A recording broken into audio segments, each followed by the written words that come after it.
Download aplikasi Bekal Islam dan kunjungi web bekalislam.com. Bismillahirrahmanirrahim. Assalamualaikum warahmatullahi wabarakatuh. Alhamdulillahi ala ihsani wa syukru lahu ala taufiqihi wa amtinani wa asyhadu an la ilaha illallah wahdahu la syarika lahu ta'ziman li sya'ni wa asyhadu anna Muhammadan abduhu wa rasuluhu da'ila ridwani. Allahumma salli alaihi wa ala alihi wa ashabi wa ikhwani.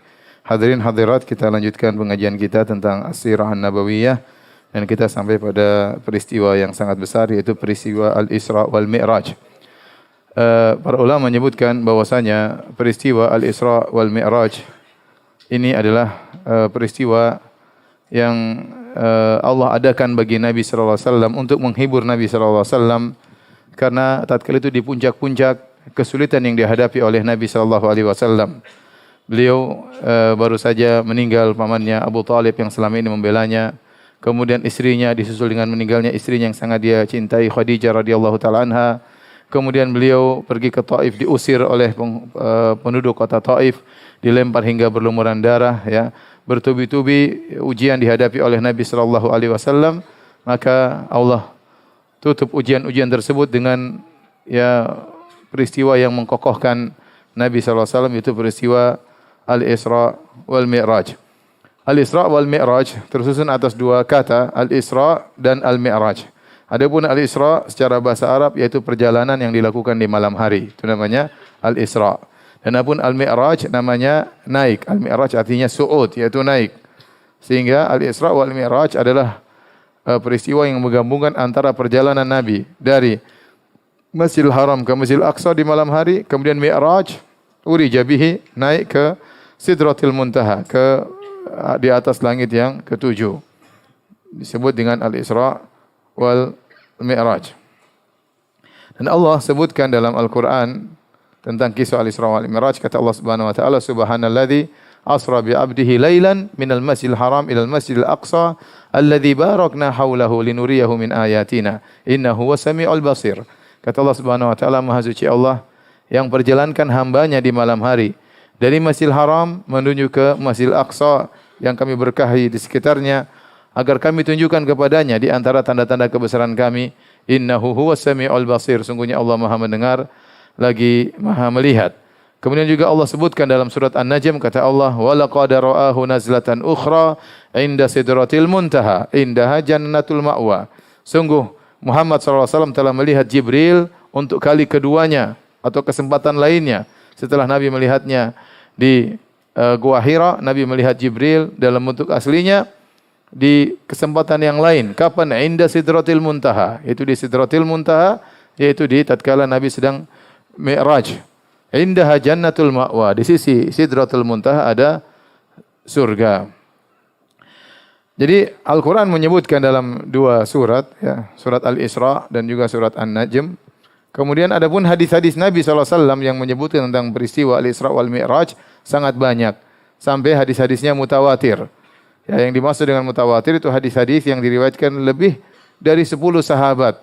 Sehingga tawatarat riwayat, banyak, ya, riwayat, sehingga ini menghilangkan keraguan sama sekali tentang kebenaran berita ini, ya. Karena berita ini sangat benar hingga diriwayatkan oleh bukan cuma satu sahabat. Kalau satu sahabat yang meriwayatkan kita sudah benarkan. Apalagi dua, apalagi tiga, apalagi 10, apalagi lebih daripada itu. Ya. Yang meriwayatkan di antaranya Umar bin Khattab, Ali bin Abi Talib, Ibnu Mas'ud, Abi Dzar, Malik bin Sa'sa'ah, Abu Hurairah, Abu Sa'id, Ibn Abbas, Shaddad bin Aus, Ubay bin Ka'ab, Abdurrahman bin Qurt, wa Abi Habbah, wa Abi Layla. Dan sahabat-sahabat yang lainnya, ya, mungkin 20 orang atau lebih, ya, meriwayatkan tentang Isra dan Mi'raj. Kapan terjadi Al-Isra wal Mi'raj? Ya. Ada khilaf di kalangan para ulama, ya, namun kebanyakan ulama berpendapat bahwasanya kejadian tersebut terjadi setahun sebelum Nabi berhijrah. Setahun sebelum Nabi berhijrah. Ada juga yang berpendapat bahwasanya terjadi 3 tahun sebelum Nabi berhijrah. Itu persis setelah Nabi diusir dari kota Taif atau persis setelah wafatnya Abu Talib dan Khadijah, maka terjadilah peristiwa Al-Isra wal Mi'raj sebagai penguatan bagi Nabi, hiburan bagi Nabi sallallahu alaihi wasallam yang sangat bersedih. Adapun bulannya tidak ada dalilnya, apalagi tanggalnya sama sekali tidak ada dalilnya. Sedangkan tahunnya saja para ulama apa? Khilaf kapan terjadi, apalagi tanggal dan bulannya. Dan Rasulullah SAW tatkala berisra dan bermi'raj, maka Rasulullah SAW dengan ruh dan jasadnya, bukan sebagaimana pendapat sebagian orang yang mengatakan bahwasanya yang naik ke Sidratul Muntaha cuma ruh Nabi SAW. Itu pendapat yang tidak tepat, pendapat yang keliru. Yang benar adalah ruh dan jasad Nabi SAW. Ya, karena dalam Al-Quran Allah mengatakan Subhanalladzi asra bi abdihi. Maha suci Allah yang perjalankan hambanya. Dan hambanya tersebut yaitu jasad dan ruhnya. Jasad dan ruhnya. Apalagi Allah buka dengan firman-Nya Subhana, Maha suci Allah. Dan ini biasanya diungkapkan pada perkara-perkara yang agung dan besar. Ya. Adapun kalau yang berangkat cuma ruhnya saja, merupakan perkara yang biasa. Namanya ruh kemana-mana biasa. Dan orang-orang kafir tidak akan mendustakan Nabi SAW. Tidak menganggap ini suatu peristiwa mukjizat. Ya. Tetapi kenyataannya waktu Nabi SAW mengabarkan beliau berisra dan bermi'raj dengan ruh dan jasad beliau, ya, maka akhirnya sebagian orang murtad, ditertawakan orang kafir, dianggap ini perkara yang aneh.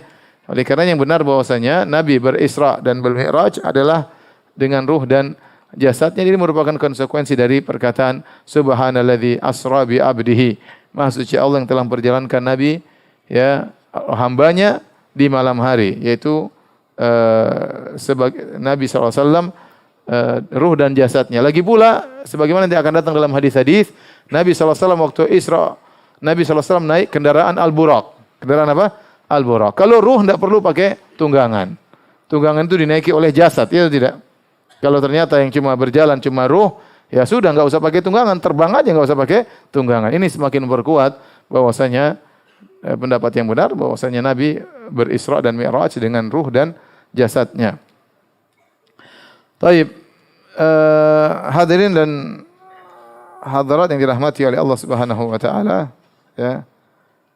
Saya akan bacakan kisah Al-Isra dan Al-Mi'raj sesuai dengan hadis-hadis riwayat-riwayat yang datang dalam kisah tersebut, ya.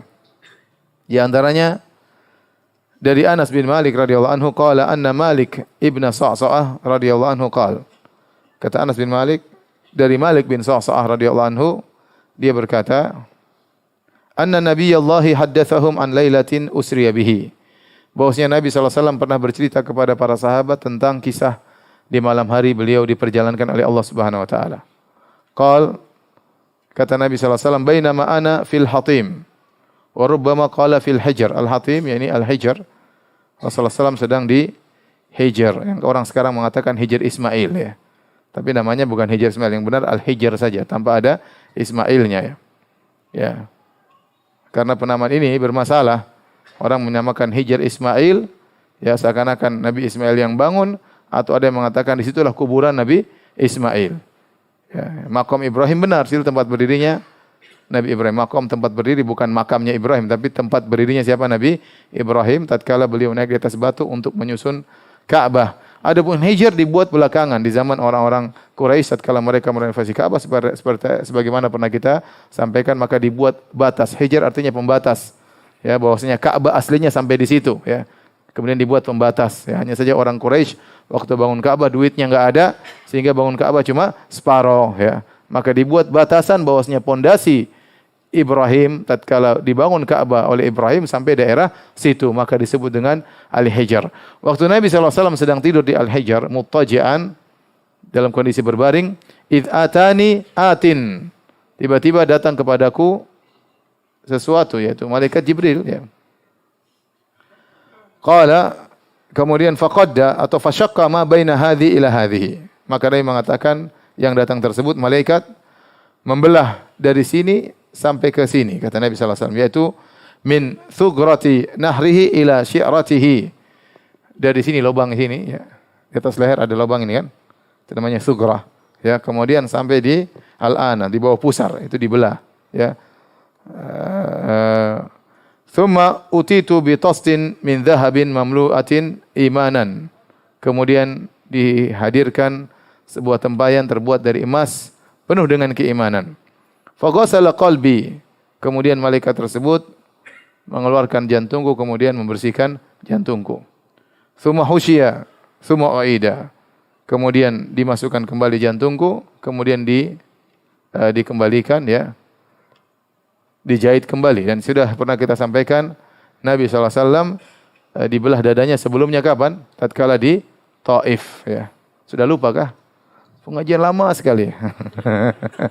Enggak pernah murajaah ini.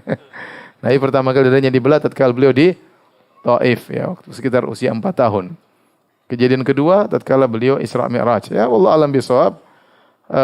Waktu di umur 4 tahun dibelah di Taif untuk mempersiapkan diri Nabi SAW sehingga tidak mudah digoda syaitan meskipun beliau belum diangkat menjadi seorang Nabi. Dan sekarang Nabi dibersihkan kembali untuk persiapan bertemu dengan Rabbul Alamin, bertemu dengan Allah Subhanahu wa taala. Ya. Agar jiwa beliau kuat, maka jantung beliau dibersihkan oleh malaikat. Tsumma utitu bidabatin dunal bagli wa fawqal himar abyad. Kemudian dihadirkan kepadaku seekor hewan yang lebih kecil daripada begol tetapi lebih besar daripada himar. Dikatakan al-buraq ya, al-buraq. Begol adalah hewan perpaduan antara kuda dan himar. Kuda dan himar kawin, lahirlah namanya apa? Begol ya. Begol itu lebih besar daripada himar tapi lebih kecil daripada kuda. Jadi kalau urutan besar kuda, begol baru apa? Himar. Nah, buruk itu di antara begol dan apa? Himar. Jadi urutannya kuda, begol, buruk baru apa? Himar. Dari sisi ukuran ya. Ukuran ya. Di sini ada begol atau tidak di Indonesia? Ya. Enggak ada. Kalau bahlul begol itu adalah persilangan antara kuda dengan apa? Kuda dengan himar. Dikatakan ada teka-teki hewan apa yang bisa melahirkan tapi tidak bisa dilahirkan. Ya. Hewan apa yang bisa melahirkan tapi tidak bisa yang bisa dilahirkan tapi tidak bisa melahirkan? Hewan apa yang bisa dilahirkan tapi tidak bisa melahirkan? Jawabannya kuda betina mandul misalnya ya. Tapi bukan itu maksudnya. Maksudnya begol itu dia hanya hasil persilangan antara kuda dengan apa? Dengan himar. Begol kawin dengan begol tidak punya anak. Begol kawin dengan begol tidak punya anak ya. Yang ada kuda kawin dengan himar punya anak namanya apa? Begol ya. Jadi buraq itu hewan ya. Cuma disebut oleh Nabi sifatnya dia putih. Tidak seperti digambarkan berwajah perempuan, pakai mahkota ya. Bisa ngelirik kanan, ngelirik kiri. Enggak ya. Cantik enggak. Ini disebut cuma apa? Putih, berwarna putih. Bukan tubuh kuda berwajah manusia. Ini hanya khayalan orang. Kemudian ditanyakan, "Huwal buraq ya Abu Hamzah?" Wahai Anas bin Malik, apakah itu hewan buraq? Qala Anas, "Na'am." Ya itulah hewan al-buraq. Yada'u khatwahu 'inda aqsa tarfihi. Dia sekali melangkah sampai sejauh matanya memandang. Kalau dia memandang entah berapa puluh kilo, disitulah. Begitu dia melangkah, menginjakkan kakinya, sejauh mata memandangnya sang buraq. Wa kana musrajan mulajjaman. Dan buraq tersebut ternyata sudah diletakkan pelana, mulajjaman dan juga ada tali kekangnya. Di mulutnya sudah ada dan ada pelananya. Falamma arada Nabi sallallahu alaihi wasallam ayyarkabahu. Tatkala Nabi hendak menunggangi buraq tersebut, istas'aba alaihi. Tiba-tiba buraq tersebut tidak mau dinaiki oleh Nabi sallallahu alaihi wasallam. Faqala lahu Jibril alaihi salam. Jibril berkata kepada sang buraq, "Abi Muhammadin taf'alu hadza?" Apa kau melakukan demikian bagi Muhammad? Faqad raqibaka ahadun fama raqibaka ahadun akramu 'ala Allah minhu. Tidak seorang pun yang pernah menunggangmu atau menunggangimu yang lebih mulia daripada Muhammad. Dan ini dalil bahwasanya buraq itu ditunggangi oleh nabi-nabi sebelumnya. Oleh karenanya para ulama menyebut, Ibnu Hajar menyebutkan tatkala Ibrahim meletakkan putranya Ismail di lembah di Mekah, Nabi Ibrahim di Syam, bagaimana dia mengunjungi putranya? Dikatakan dengan naik apa? Naik buraq ya. Sampai semua mengatakan setiap nabi naik buraq. Dan buraq terakhir dinaiki, kalau setiap nabi naik buraq, pernah naik buraq, maka buraq terakhir dinaiki oleh Nabi Isa alaihissalam sekitar 500 tahun yang lalu ya. Makanya kalau ada yang mau naik lagi dia merasa asing, sudah lama tidak dinaiki oleh para anbiya. Makanya Jibril mengingatkan, "Fama raqibaka ahadun akramu 'ala Allahi minhu." Kenapa kau berbuat demikian terhadap Muhammad wahai buraq? Tidak ada yang menunggangimu lebih afdal, lebih baik, lebih mulia daripada orang ini. Farfadda araqan. Maka kemudian burak tersebut diam, bercucuranlah keringatnya, siap dinaiki oleh Nabi sallallahu alaihi wasallam. Kata Nabi sallallahu alaihi wasallam, "Farakibtuhu." Maka aku pun naik di atas burak. Hatta ataitu Baitul Maqdis. Kemudian aku berjalan menuju Baitul Maqdis. Farabattuhu bil halqati allati yarbitu biha al-anbiya. Maka sana ada semacam lingkaran besi, ya. Di situ pun saya mengikat burak. Situlah tempat para nabi mengikatkan tunggangan mereka. Tsumma dakhaltul masjida fa shallaitu fi rak'ataini tsumma kharajtu. Kemudian aku masuk di Masjidil Aqsa, kemudian aku salat 2 rakaat, kemudian aku keluar. Tatkala Nabi sallallahu alaihi wasallam berjalan dari Masjidil Haram menuju Masjidil Aqsa, terjadi banyak kejadian-kejadian disebutkan dalam riwayat-riwayat yang lain. Jadi perjalanan Nabi di malam hari di Masjidil Haram sampai ke Masjidil Aqsa ada kejadian-kejadian. Di antaranya waktu Nabi sallallahu alaihi wasallam berjalan, beliau diganggu oleh ifrit. Al-Imam Malik meriwayatkan dalam kitabnya Al-Muwatta dari Yahya bin Sa'id, beliau berkata, "Usriya bi Rasulillah sallallahu alaihi wasallam fara'a ifritan minal jinni. Ifritan minal jinni yatlubuhu bi syu'latin min nar." Waktu Nabi berjalan dari Masjidil Haram ke Masjidil Aqsa, dia diikuti oleh jin ifrit dengan membawa sebuah api yang menyala. Kullamal tafata Rasulullah sallallahu alaihi wasallam ra'ahu. Setiap Nabi berpaling melihat, maka Nabi melihat ifrit, ya. Faqalahu Jibril, maka Jibril berkata, jadi ifrit mengganggu. Afala u'allimka kalimatin taquluhunna idza qultahunna tufiat syu'latuhu wa kharra li fihi. Maukah aku ajarkan kepada engkau, ya Rasulullah, suatu kalimat, suatu doa yang jika kau baca maka api yang dibawa Jibril tersebut akan mati dan dia akan tersungkur di atas mulutnya. Faqala Rasulullah sallallahu alaihi wasallam, bala, tentu wahai Jibril. Maka Jibril berkata, faqul, ucapkanlah a'udzu biwajhillahil karim wa bi kalimatillahi tammati allati la yujawizuhunna barrun wala fajir min syarri ma yanzilu minas sama' wa syarri ma ya'ruju fiha wa syarri ma dhara'a fil ardi wa syarri ma yakhruju fiha wa min fitanil laili wan nahar wa min tawariqil laili wan nahar illa tariqan yatruku bi khairi ya Rahman. Sudah hafal doanya? Kalau dikejar ifrit baca doa ini, ya. Demikian juga di antara kejadian, banyak kejadian tapi kita tidak sebutkan semuanya. Di antara kejadian yang dilihat oleh Nabi SAW, ya, waktu Nabi berjalan dari Masjidil Haram ke Masjidil Aqsa, ke Baitul Maqdis, Nabi mencium aroma yang sangat harum, ya. Al-Imam Ahmad meriwayatkan dalam sunatnya, dalam musnadnya, demikian Ibnu Hibban dalam sahihnya dengan sanad yang hasan dari Ibnu Abbas radhiyallahu anhuma, beliau berkata, qala Rasulullah sallallahu alaihi wasallam, Rasulullah SAW bersabda, "Lamma kanatil lailatu allati usriya bi fiha." Tatkala di malam hari di mana aku diperjalankan di malam hari tersebut, atat alayya raihatun thayyibah. Tiba-tiba aku mencium aroma yang sangat harum. Faqultu ya Jibril, aku berkata, wahai Jibril, ma hadhihi raihatu thayyibah? Wahai Jibril, apa ini aroma wangi yang sangat harum?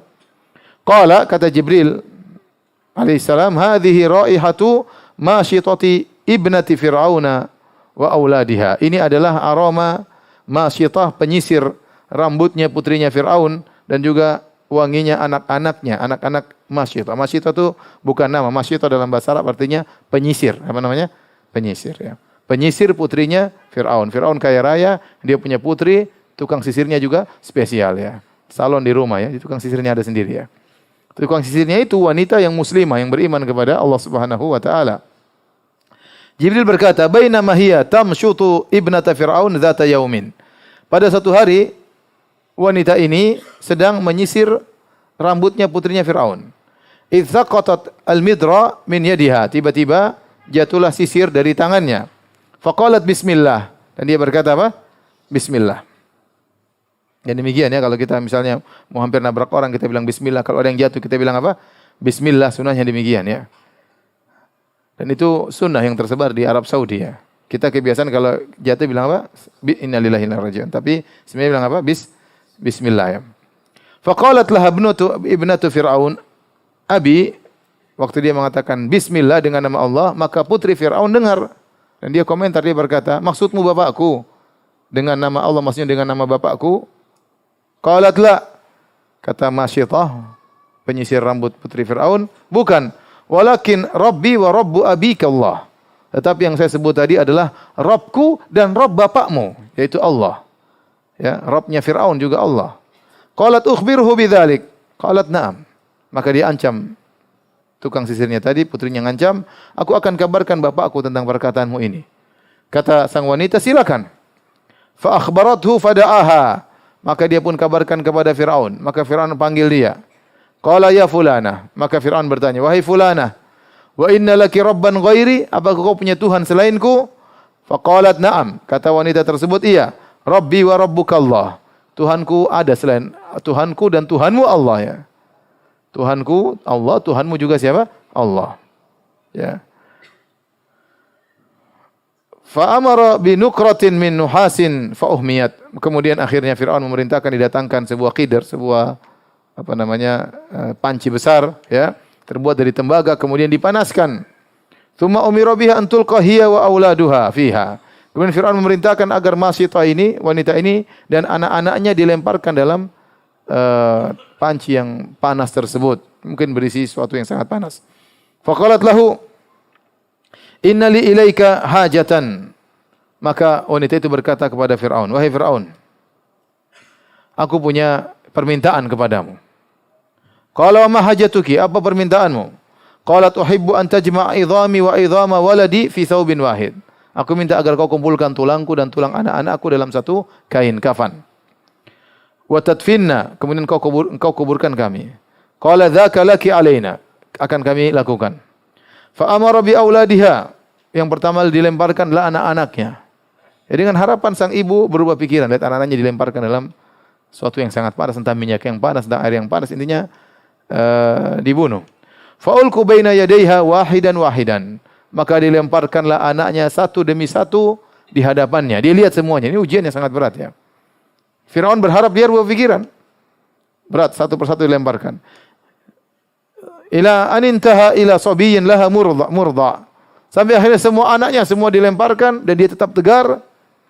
Anaknya tinggal satu yang dia susui. Dia lagi gendong, lagi dia susui. Ka'annaha taqa'asat min ajlihi. Waktu disuruh masuk ke dalam api, dalam panci yang panas tersebut, kayaknya wanita tersebut agak ragu ya. Kasihan anaknya tersebut. Dia tidak tega lihat anak kecilnya dilemparkan. Qala, tiba-tiba anaknya berkata, ya ummah, iktahimi. Tiba-tiba anaknya berkata, wahai ibunda, masuklah ke dalam panci tersebut. Fa inna adzabad dunya ahwanu min adzabil akhirah.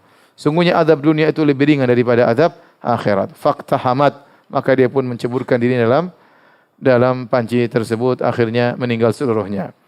Dia dan anak-anaknya mengeluarkan aroma yang sangat harum, dicium oleh Nabi sallallahu alaihi wasallam tatkala Nabi sallallahu alaihi wasallam berjalan dari Masjidil Haram ke mana? Ke Masjidil Aqsa ya.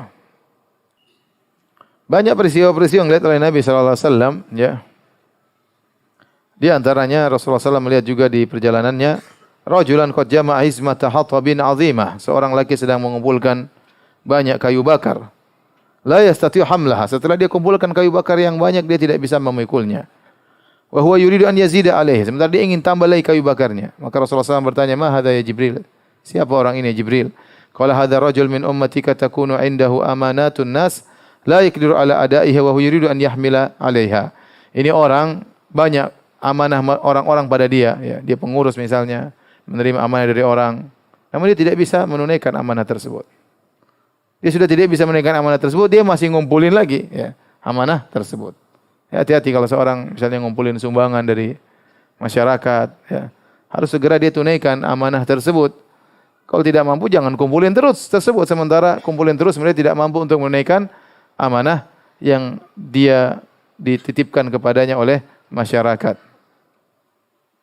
Kemudian juga di antara yang dilihat oleh Nabi sallallahu alaihi wasallam, "Tsumma ata Rasulullah sallallahu alaihi wasallam ala qaumin tuqradu alsinatuhum wa shifahuhum bimaqaridha min nar." Kemudian Nabi sallallahu alaihi wasallam melihat suatu kaum yang mereka dirobek, lidah-lidah mereka digunting dan bibir mereka digunting dengan gunting terbuat dari api. Kullama quridat adat kama kanat. Setelah digunting lidahnya, digunting bibirnya, digunting mulutnya, setelah digunting kembali lagi, digunting lagi kembali lagi. La yafturu anhu min dzalika syai'. Tidak berhenti sama sekali. Terus demikian. Nabi melihat kondisi tersebut. Maka Rasulullah SAW berkata, "Ya Jibril, man haula?" Siapa orang-orang itu yang lisannya digunting, bibirnya seakan-akan Nabi diperlihatkan masa depan tentang orang-orang yang disiksa pada malam tersebut. Qala haula'i khutaba'u min ummatik. Kata Jibril, mereka itu adalah khatib-khatib dari umatmu wahai Rasulullah. Ya'muruna an-nasa bil birri, mereka menyuruh orang-orang untuk berbuat kebaikan, wa yansawna anfusahum, dan mereka lupa tentang diri mereka sendiri, mereka tidak mengamalkan apa yang mereka sampaikan. Wa hum yatluna al-kitaba afala ya'qilun, mereka baca Al-Qur'an namun apakah mereka tidak memahami isi Al-Qur'an? Ini peringatan kepada khatib-khatib, para penceramah-penceramah, para dai-dai. Ini peringatan khusus buat saya ya.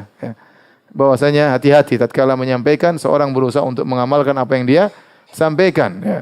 Atamuruna an-nasa bil birri wa tansawna anfusakum wa antum tatluna al-kitab afala taqilun. Kata Allah, apakah kalian menyampaikan kebaikan kepada orang lain ya, sementara kalian melupakan diri kalian sendiri? Apa kalian tidak membaca Alkitab? Apa kalian tidak memahami isi Alkitab, yaitu Al-Qur'an ya? Jangan menjadi lilin yang memberi cahaya kepada orang lain sementara dia sendiri apa? Terbakar ya. Ya, betapa banyak orang menyampaikan ilmu, menyampaikan nasihat, tapi dia tidak mengamalkannya. Betapa banyak orang share-share, ya, semangat nge-share, tapi tidak semangat mengamalkannya. Kalau Anda menulis status atau Anda menge-share, yang paling utama adalah share pada diri Anda sendiri untuk diamalkan sebelum di-share kepada orang lain. Ya.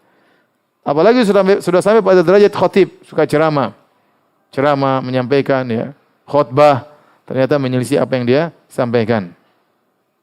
Taib. Kemudian, thumma wasala Rasul ila Masjid Aqsa. Kemudian Rasulullah SAW sampai di Masjid Aqsa. Dan Jibril bersama Nabi SAW.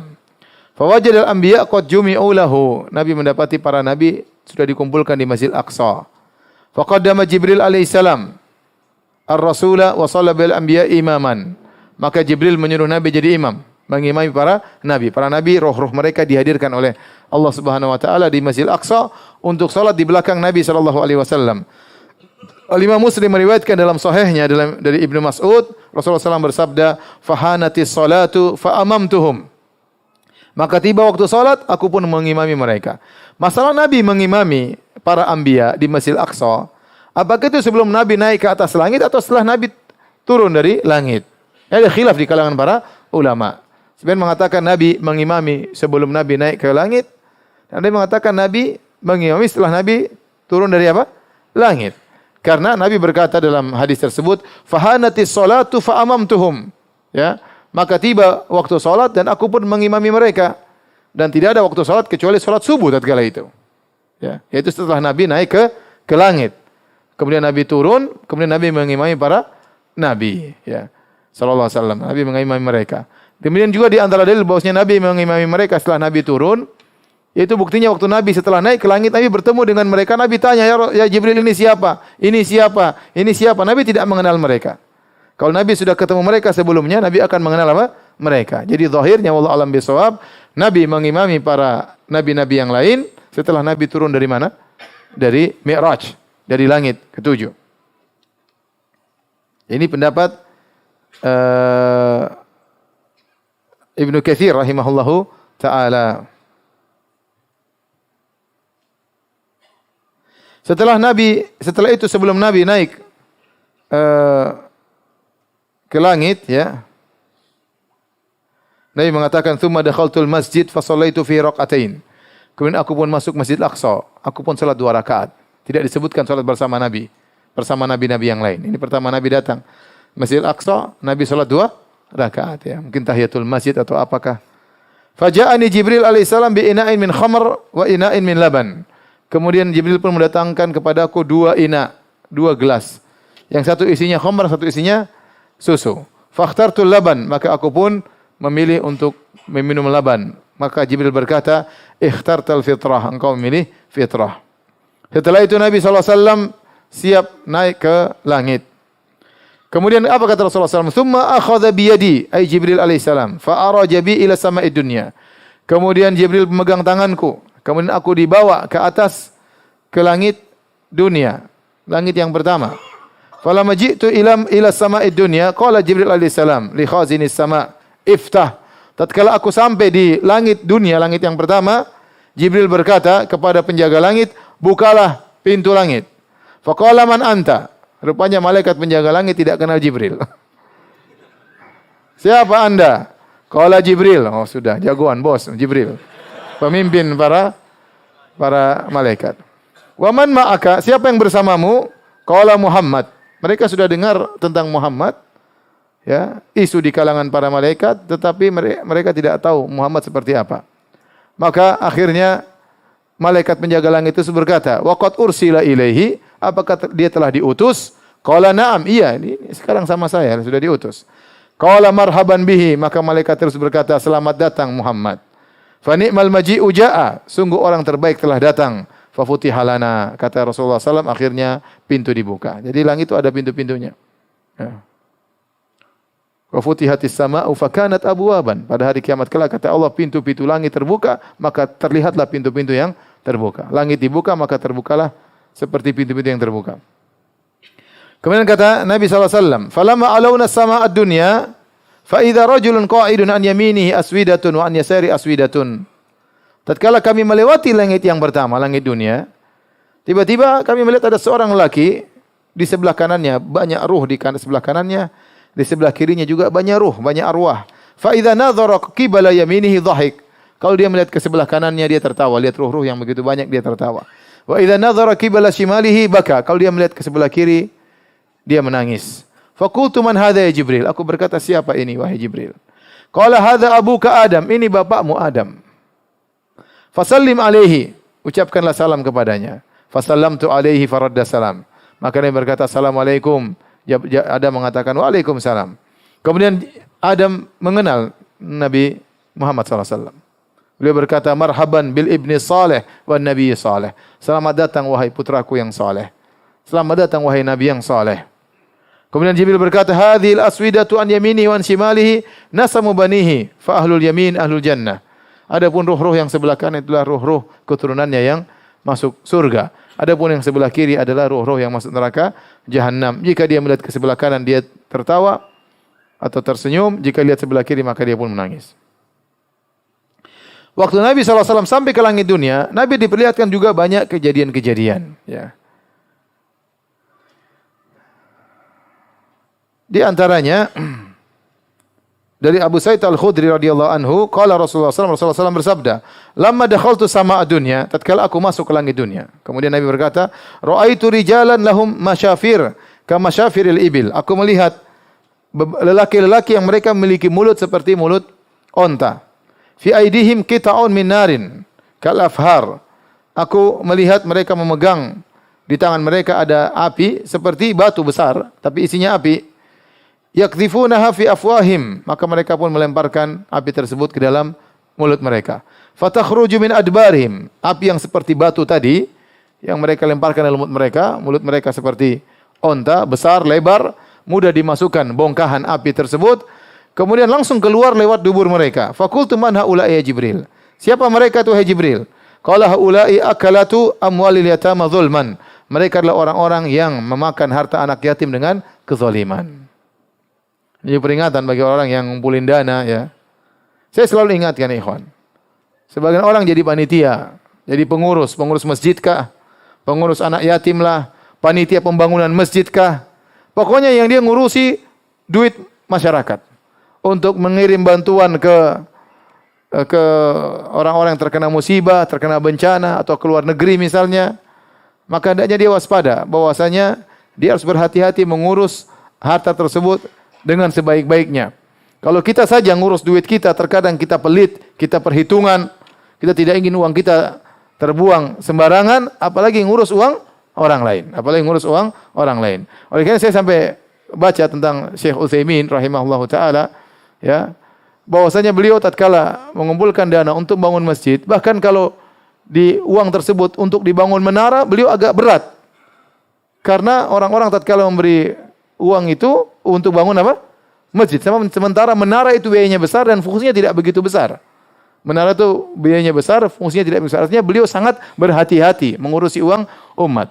Sampai disebutkan beliau tatkala membuat yayasan atau membuat suatu jum'iyah ya, kemudian dibuat papan nama, beliau bilang jangan pakai uang masyarakat, pakai uang saya aja ya. Beliau tidak memakai uang masyarakat karena masyarakat tentunya tidak tidak bantu untuk buat masalah ini, buat apa nama ya. Jadi maksud saya hati-hati kalau kita mengurus uang masyarakat. Ini uang orang, kita akan diminta pertanggungjawaban oleh Allah Subhanahu wa taala. Lebih hati-hati daripada mengurus uang sendiri. Kalau uang kita enggak ada masalah, mau habis enggak ada masalah, itu uang kita sendiri. Tapi kalau uang orang, lebih hati-hati, ya. Maka hati-hati bagi para pengurus ya. Kalau ngumpulin dana, hati-hati Anda bertanggung jawab kalau ngumpulin dana, ya. Sebagian orang ngumpulin dana, dia potong sendiri, dia gaji dirinya sendiri, terserah dia berapa persen, ya. Hati-hati, ya.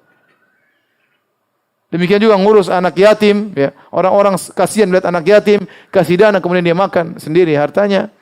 Ya, atau dia beri gaji anak yatim cuma dikasih 50%, 5% buat dia. Ini enggak benar.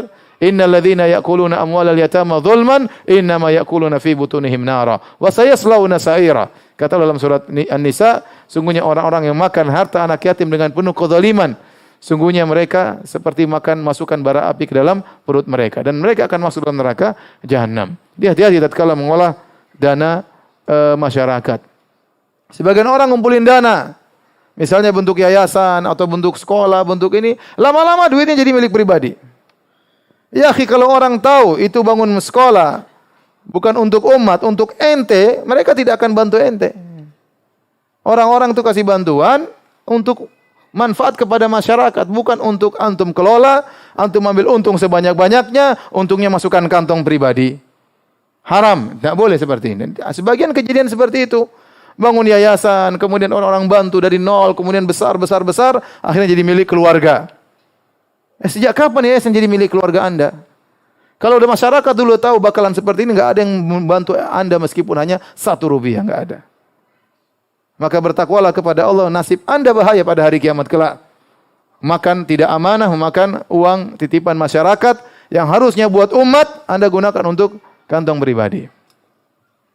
Kemudian Nabi SAW juga melihat tentang kondisi orang-orang yang suka bergibah ria. Al-Imam Ahmad dalam musnadnya dan Abu Daud dalam sunannya dengan sanad yang sahih. Ini baru di langit dunia ya. Nabi diperlihatkan lagi. Nabi berjalan dari Masjidil Haram, Masjidil Aqsa, dilihatkan banyak peristiwa.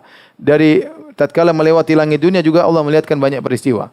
Lama urija bi Rabbi marartu bi qaumin lahum azfarun min nuhas. Tatkala aku dinaikkan ke langit, kata Nabi SAW, aku melihat suatu kaum, mereka memiliki kuku-kuku dari tembaga. Yakhmishuna wujuhahum wa sudurahum. Kemudian mereka cakar-cakar wajah mereka dan mereka cakar-cakar dada-dada mereka. Faqultu man haula'i ya Jibril. Maka aku bertanya, siapa mereka itu wahai Jibril? Qala haula'i alladziina ya'kuluna luhuman nas. Mereka adalah orang-orang yang makan daging manusia. Wa yaqauna fi a'radihim, dan mereka ya menggibah, ya menjatuhkan harga diri orang lain ya. Ini bahaya orang yang melakukan gibah. Jadi gibah itu dosa besar karena di antara definisi dosa besar adalah dosa yang diancam dengan hukuman khusus. Dan ini menguatkan bahwasanya gibah adalah dosa besar. Maka seorang berusaha menjaga lisannya, tidaklah dia menyebutkan kejelekan orang lain kecuali memang ada maslahatnya. Ya, sebagai maksudnya untuk mengingatkan dia atau pelajaran bagi kalau sebaiknya dia berusaha tidak menyebutkan kesalahan orang lain ya, kecuali memang ada maslahatnya, karena ghibah hukum asalnya adalah haram. Dia diperbolehkan kalau ada maslahatnya. Antum jangan berbuat ghibah dan jangan ikut menyebarkan apa? Ghibah ya. Karena yang ikut menyebarkan ghibah sama dengan yang berghibah. Yang ikut mendengarkan ghibah sama dengan yang berghibah ria. Kalau ada orang ghibah orang lain di hadapan antum, ingatlah suatu saat antum juga akan digibahi sama dia. Kalau antum punya teman hobinya suka ghibah, putuskan pertemanan ya. Cari teman yang lain yang suka ngajak makan ya. Jangan yang suka gibah. Makan nasi, kita makan nasi, makan daging, bukan makan daging manusia ya.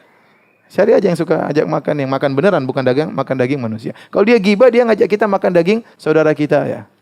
Kemudian Nabi SAW naik ke langit yang kedua. Kata Rasulullah SAW, "Tsumma urija bina ila sama'i tsaniyah." Kemudian kami pun naik ke langit yang kedua. Nabi dan siapa? Malaikat Jibril. Fastaftaha Jibril alaihissalam. Kemudian Jibril minta untuk dibukakan pintu langit. Faqila man anta. Ternyata penjaga langit kedua juga tidak kenal Jibril. Siapa anda? Qala Jibril. Oh, Jibril. Faqila wa man ma'aka. Siapa yang bersama engkau? Qala Muhammadun. Muhammad. Maka ditanya, waqad ursila ilaihi. Apakah dia sudah diutus? Sudah, mereka sering dengar baru tahu Nabi sudah ada. Qala na'am, iya. Qila marhaban bihi. Maka dikatakan kepada Rasulullah, selamat datang Rasulullah sallallahu alaihi wasallam. Fa ni'mal maji'u jaa'a, sungguh tamu yang terbaik telah datang. Ya. Qala Rasulullah sallallahu alaihi wasallam, Rasulullah sallallahu kemudian berkata, fa futiha lana, maka dibukakanlah pintu langit kedua. Fa idza ana bibnai al-khalati Yahya bin Zakaria wa Isa bin Maryam alaihi salam. Tiba-tiba aku bertemu dengan dua nabi yang merupakan dua sepupu sama-sama anak bibi, yaitu Yahya bin Zakaria dengan Isa bin Maryam. Yahya bin Zakaria Isa bin Maryam ini punya hubungan keluarga, ya. Jadi Imran menikah dengan seorang wanita, karena namanya Hannah, ya. Kemudian Zakaria menikah dengan seorang wanita juga, ya, punya anak Yahya. Imran menikah dengan seorang wanita punya anak namanya siapa? Maryam, ya, punya anak namanya Maryam, ya. Ini pendapat pertama, ya, bahwasanya ibunya Nabi Isa sepupuan dengan ibunya Nabi Yahya. Ya, karena ada yang mengatakan bahwasanya istrinya Zakaria itu saudarinya Maryam, ya. Bukan, saudarinya ibunya Maryam. Saudarinya ibunya Maryam. Ini pendapat pertama. Ibunya Zakaria, saudarinya ibunya Maryam. Sehingga anaknya Maryam itu Isa, kemudian anaknya Zakaria yaitu Yahya, seakan-akan dua bersaudara, ya. Karena Maryam ibunya bingung ya. Enggak ada gambar sih, bisa gambar sih. Coba kasih gambar ya. Ini Zakaria, ini siapa? Ini Imran, Zakaria Imran, ya. Istrinya Zakaria, saudaranya istrinya Imran. Paham? Nah, Imran dengan istrinya ini punya anak namanya Maryam. Zakaria dengan istrinya punya anak siapa ya? Yahya. Jadi seharusnya Yahya bersepupuan dengan siapa? Maryam, dengan ibunya Nabi Isa. Kemudian Maryam punya anak namanya siapa? Isa. Jadi, tetapi karena sepupunya neneknya Maryam, ya, atau bibinya Maryam sama dengan bibinya Isa. Ya, Maryam punya bibi yaitu ibunya Yahya. Bingung ya? Maryam punya bibinya Maryam itu ibunya siapa? Yahya. Ya. Sehingga bibinya Maryam itu kholahnya Maryam sama dengan kedudukannya dengan bibinya Isa. Ya. Oleh karenanya Isa dengan Yahya ini sama-sama anak bibi. Itu pendapat pertama. Pendapat yang kedua. Pendapat yang kedua, bahwasanya ibunya Yahya dan ibunya Maryam sepupuan. Ibunya Yahya dan ibunya Isa apa? Sepupuan. Ibunya, kalau tadi ibunya Yahya adalah bibinya Maryam, sekarang ibunya Yahya sepupunya apa? Maryam. Sehingga Isa dan Yahya ini sama-sama sepupu juga. Karena sama-sama bibinya. Ibunya Yahya, bibinya Isa. Ibunya Isa, bibinya siapa? Yahya. Paham? Lebih gampang mendapat yang kedua kan? Maka dikatakan kepada Fa'idha ana, kata Nabi SAW, Fa'idha ana ibnail khalah. Tiba-tiba aku bertemu dengan dua nabi yang saling sepupuan. Faqala Jibril, hadza Yahya wa Isa. Jibril berkata, ya Rasulullah, ini Yahya dan ini Isa. Fasallim alaihima, ucapkanlah salam kepada keduanya. Fasallamtu, aku pun ucapkan salam. Assalamualaikum ya Yahya, assalamualaikum wa Isa. Faradda, kemudian keduanya membalas salamku. Tsumma qala, kemudian keduanya berkata, marhaban bil akhis saleh. Selamat datang kepada saudara yang saleh. Wan nabiyyi saleh, dan kepada nabi yang saleh. Wa da'awa li bi khair, keduanya mendoakanku kebaikan. Kemudian Rasulullah SAW naik ke langit yang ketiga. Tsumma urija bina ila sama'is tsalitsah fastaftaha Jibril. Kami pun naik ke langit yang ketiga. Jibril pun minta izin agar pintu langit dibukakan. Faqila man anta, siapa engkau? Qala Jibril, saya adalah Jibril. Wa man ma'aka, siapa yang bersamamu wahai Jibril? Qala Muhammad. Wa qad ursila ilaihi, apakah dia sudah diutus? Qala Jibril berkata, na'am. Kemudian penjaga pintu langit yang ketiga berkata, marhaban bihi fa ni'mal maji'u ja'a. Selamat datang kepada Muhammad, sebaik-baik orang yang datang telah datang. Maka Rasulullah SAW berkata, fafutihalana, maka pintu langit ketiga dibuka. Fa idza ana bi Yusuf alaihissalam. Tiba-tiba aku melihat Nabi Yusuf alaihissalam.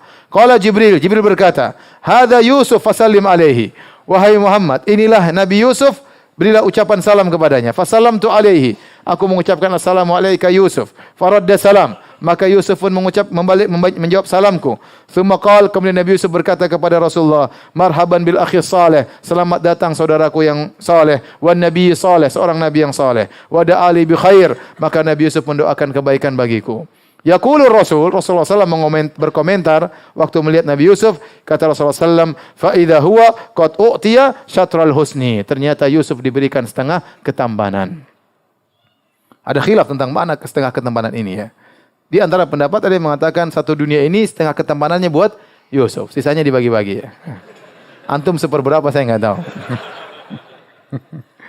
Berarti Yusuf itu sangat apa? Sangat super apa? Tampan. Bayangkan setengah ketampanan untuk Nabi Yusuf. Ada pendapat-pendapat yang lain pula tentang masalah ini. Kemudian Nabi naik ke langit yang keempat bersama Jibril. Tsumma urija bina ila sama'ir rabi'ah fastaftaha Jibril. Kemudian kami naik ke langit yang keempat, Jibril pun minta dibukakan. Maka dikatakan, man anta, siapa engkau? Qala, saya Jibril. Siapa bersamamu? Muhammad. Apakah telah diutus? Iya. Kemudian penjaga pintu langit keempat berkata, selamat datang, wahai Muhammad, sebaik-baik yang datang telah tiba. Maka Rasulullah SAW berkata, fafutihalana, maka pintu langit keempat dibuka. Fa idza ana bi Idris alaihissalam. Tiba-tiba aku bertemu dengan Nabi Idris alaihissalam. Jibril berkata, hadza Idris, fasallim alaihi. Ya Rasulullah, ini adalah Idris, ucapkanlah salam kepadanya. Fasallamtu alaihi. Aku pun ucapkan salam kepada Idris, maka dia pun membalas salamku. Kemudian dia berkata, marhaban bil akhi saleh wan nabi saleh. Selamat datang kepada saudara yang baik dan nabi yang baik. Wa da'ali bi khair, dan dia pun mendoakanku. Subhanallah, setiap nabi bertemu dengan para nabi yang lain semuanya mendoakan siapa? Rasulullah SAW. Maka kita pun diminta ketemu saudara, kita doakan dia ya. Subhanallah, saya di kita ini Indonesia ya kurang timbul adab atau kebiasaan saling mendoakan. Tapi kalau kita di Saudi, subhanallah, kalau ketemu orang itu mukadimahnya lama, doa kaif haluk, doain lama ya. Baru kemudian berbicara. Yang repot terkadang kita telepon dia, gimana kabar, gimana orang tua, semoga baik semua, panjang, ini pulsa sudah jalan terus ini. Tapi mereka biasa, itu kebiasaan mereka. Ya, mereka kalau ketemu mendoakan, kalau telepon mendoakan. Gimana orang tua, gimana anak-anak semua dalam kondisi baik. Ya, bahkan antara ayah dan anak, yang kita sungkan mengucapkan demikian antara anak dan anak. Kalau ketemu ayah, ketemu telepon anaknya. Betapa sering saya dengar Syekh Abdul Razak kalau telepon anaknya, gimana kabarmu nak? Semoga Allah menjagamu, semoga doain anaknya ya. Kita jarang doain gitu. Nah, gimana sekolah? Apalagi saya mana? Jadi terkadang kita ketemu anak kita sungkan saling, tapi itu tradisi yang kurang bagus. Tradisi mereka, masya Allah, di ada sisi ini mereka sering saling apa? Mendoakan. Timbul rasa cinta di antara anak dan ayah, antara kakak dengan adiknya telepon saling mendoakan ya. Saling mendoakan, tidak langsung bicara, pasti doain dulu.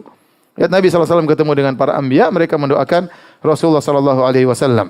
Tsumma qala Rasulullah SAW an Idris alaihissalam. Kemudian Nabi berkata tentang Nabi Idris alaihissalam, firman Allah, wa rafa'nahu makanan aliyya. Dan kami angkat Idris di tempat yang tinggi. Baik, insyaallah kita lanjutkan. Ini baru langit yang keberapa? Keempat. Insyaallah kita lanjutkan pekan depan langit yang kelima dan seterusnya. Habis azan yang mau bertanya saya persilakan.